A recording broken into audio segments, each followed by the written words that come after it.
O paradoxo do navio de Teseu é um experimento mental que provoca reflexões profundas sobre a natureza da identidade. Ele pergunta: se todas as partes de um objeto são substituídas ao longo do tempo, ele continua sendo o mesmo objeto? E aí, pessoal do canal Detolive, se inscreva com o sino ativado.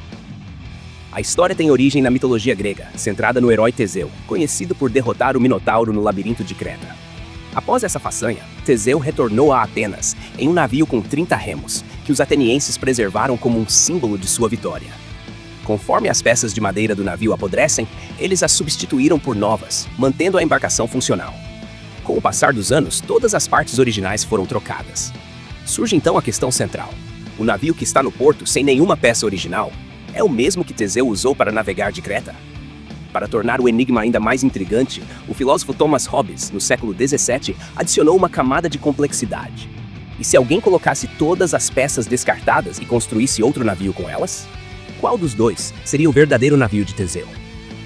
Esse dilema, registrado pelo historiador grego Plutarco no século I d.C., em sua obra Vidas Paralelas, tornou-se um marco na filosofia, desafiando pensadores a refletir sobre o que define a identidade de um objeto. Para entender o paradoxo, é importante conhecer o contexto da história. Teseu é uma figura lendária da mitologia grega, frequentemente descrito como o maior herói de Atenas. Filho de Egeu, rei de Atenas, e em algumas versões de Poseidon, deus dos mares, Teseu é celebrado por suas façanhas heróicas. Sua aventura mais famosa ocorreu em Creta, onde enfrentou o Minotauro, uma criatura com corpo humano e cabeça de touro, que habitava um labirinto construído pelo rei Minos. Atenas, na época, estava sob uma terrível imposição. A cada 9 anos, devia enviar 7 jovens e 7 moças para serem sacrificados ao Minotauro, como punição pela morte de Androgeu, filho de Minos. Teseu, determinado a acabar com esse tributo, voluntariou-se para ir a Creta, onde, com a ajuda de Ariadne, filha de Minos, conseguiu derrotar o monstro e escapar do labirinto. Ao retornar a Atenas, o navio que o levou tornou-se um símbolo de sua vitória e foi preservado pelos atenienses. Plutarco, em Vidas Paralelas, relata que esse navio, com seus 30 remos, foi mantido até o tempo de Demétrio de Falero, por volta do século IV a.C. Durante esse período, as partes deterioradas eram substituídas, o que gerou debates filosóficos sobre a identidade da embarcação.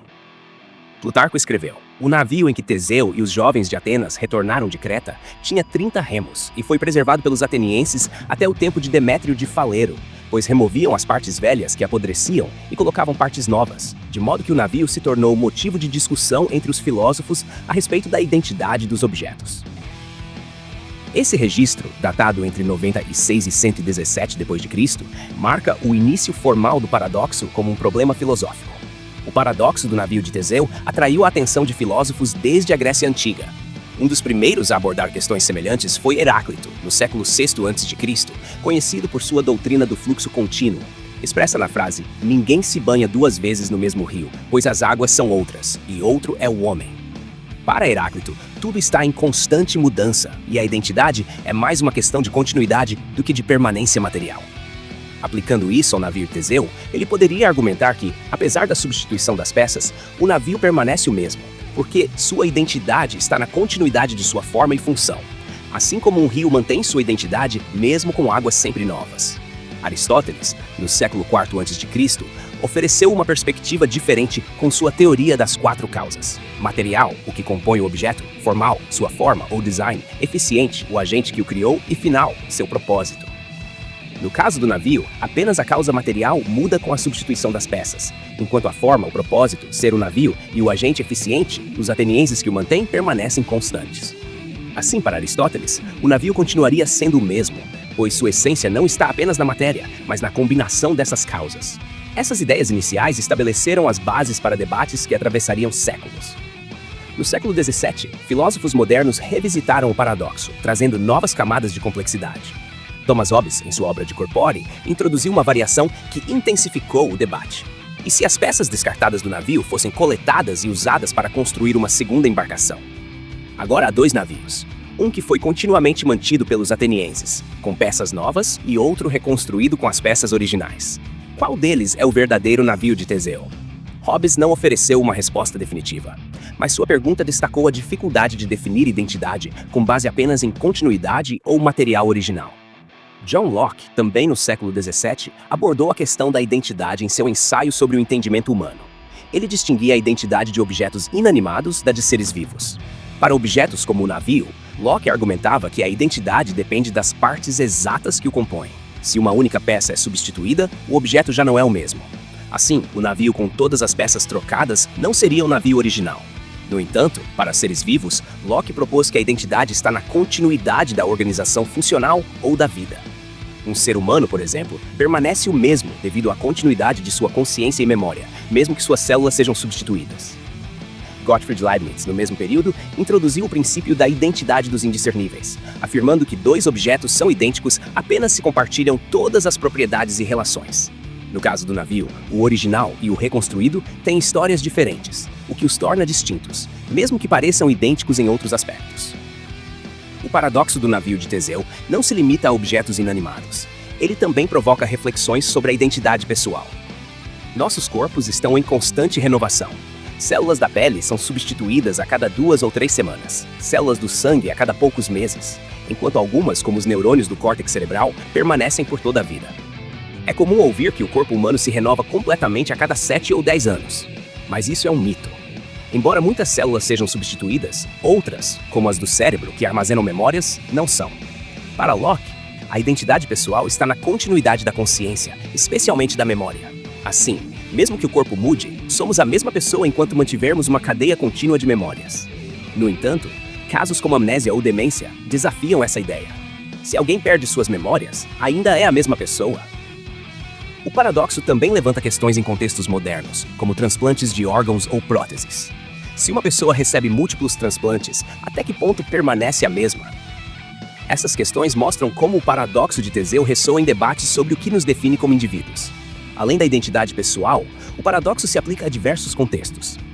Na restauração de obras de arte, como a Capela Sistina, onde partes danificadas são reparadas ou repintadas, questiona-se se a obra permanece a mesma. Na tecnologia, um computador que tem todos os seus componentes substituídos ao longo do tempo ainda é o mesmo dispositivo? Na cultura japonesa, templos Shinto, como o de Ise, são reconstruídos a cada 20 anos com novos materiais, mas seguindo o mesmo design, e são considerados o mesmo templo. Outro exemplo é o Machado de George Washington, uma história apócrifa em que tanto a lâmina quanto o cabo são substituídos, mas o objeto ainda é chamado de o Machado de Washington. Esses casos ilustram como o paradoxo desafia nossa percepção de continuidade em objetos e tradições. O paradoxo do navio de Teseu ganhou nova vida na cultura popular, especialmente na série WandaVision, lançada em 2021. No episódio final, 2 personagens chamados Visão, um reconstruído com o corpo original e outro criado por magia com as memórias do original, debatem quem é o verdadeiro Visão, usando o paradoxo como analogia. Eles concluem que nenhum é o verdadeiro navio, e ambos são o verdadeiro navio, destacando a ambiguidade do paradoxo. Essa referência mostra como uma ideia filosófica antiga permanece relevante, conectando-se a questões modernas de identidade em narrativas de ficção. Na filosofia contemporânea, o paradoxo é discutido em termos de condições de persistência. Sob quais condições um objeto permanece o mesmo ao longo do tempo? 2 teorias principais emergem. O endurantismo, que sugere que os objetos estão inteiramente presentes em cada momento, e o perdurantismo, que vê os objetos como entidades quadridimensionais com partes temporais. No caso do navio, o perdurantismo pode argumentar que o navio é uma sequência de partes ao longo do tempo, e sua identidade depende de como definimos essa sequência. Outra abordagem é a teoria dos quarks, que sugere que a identidade está nas partículas fundamentais, mas isso é menos prático para objetos macroscópicos. Não há consenso, e o paradoxo permanece aberto, com cada perspectiva oferecendo insights, mas nenhuma resposta definitiva. O paradoxo do navio de Teseu teve um impacto duradouro, influenciando não apenas a filosofia, mas também a ciência, a arte e a cultura. Ele é um modelo para questões de identidade em diversas áreas, desde a biologia, onde organismos renovam suas células, até a arqueologia, onde artefatos restaurados levantam debates sobre autenticidade. Na filosofia da mente, ele inspira discussões sobre a continuidade da consciência em cenários como inteligência artificial ou transferência de memórias. Sua presença em Vidas Paralelas de Plutarco, escrita entre 96 e 117 d.C., mostra como ideias antigas continuam a moldar o pensamento moderno. O paradoxo também ecoa em filosofias orientais, como o budismo, que com o conceito de anatta, não eu, sugere que não há um self permanente, apenas uma coleção de fenômenos em mudança, semelhante à visão de Heráclito. O paradoxo surgiu com Teseu, cuja vitória sobre o Minotauro no século mítico levou à preservação de seu navio. Plutarco, no século I d.C., formalizou o debate em vidas paralelas, destacando a substituição das peças do navio. Filósofos como Heráclito, no século VI a.C., e Aristóteles, no século IV a.C., ofereceram interpretações baseadas em fluxo e causas, respectivamente. No século XVII, Hobbes e Locke aprofundaram o debate, com Hobbes introduzindo o segundo navio e Locke distinguindo objetos e seres vivos. Leibniz, no mesmo período, aplicou a lógica da identidade. No século XXI, o paradoxo reapareceu em WandaVision, mostrando sua relevância contínua. Cada pensador contribuiu para um debate sem fim, destacando a complexidade da identidade. O paradoxo do navio de Teseu revela que a identidade não é um conceito simples. Ele desafia a ideia de que objetos ou pessoas têm uma essência fixa, sugerindo que a identidade pode depender de continuidade material, funcional ou histórica. Para objetos como o navio, a questão é se a forma ou a matéria define sua essência. Para pessoas, levanta questões sobre memória e consciência. Na sociedade, influência, como valorizamos relíquias ou tradições.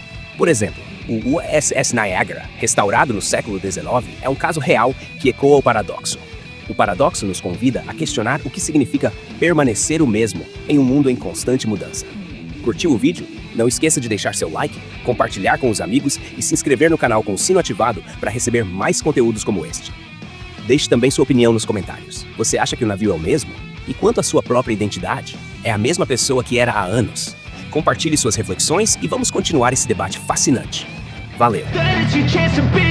Hey kid, don't ever let them get inside your head. They'll tell you what to do in life instead of everything you know that you could get.